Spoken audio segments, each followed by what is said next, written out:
আসসালামু আলাইকুম ভিউয়াৰ্স মই জিয়াউৰ ৰহমান মই আপোনালোকক জনাই আছো বঙাইগাঁও ডিস্ট্ৰিক্ট অভয়পুৰীৰ পৰা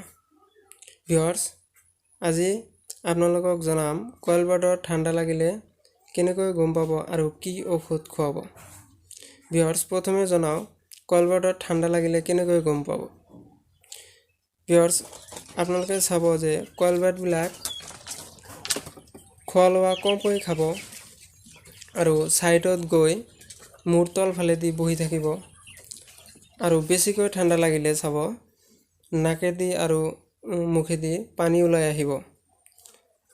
আৰু পাখাবিলাক হৰি পৰিব ভিউয়াৰ্স ঠাণ্ডাৰ কাৰণে আপোনালোকে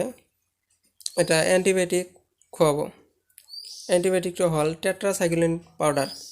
এই পাউডাৰটো 1 লিটাৰ পানীত 1 গ্ৰাম মান দি মিহলাই খুৱাই দিব এনেকৈ 7 পৰা 10 দিন মান খোৱালে কমপ্লিট হৈ যাব আজিৰ বাবে এইখিনিয়ে ভিউয়াৰ্স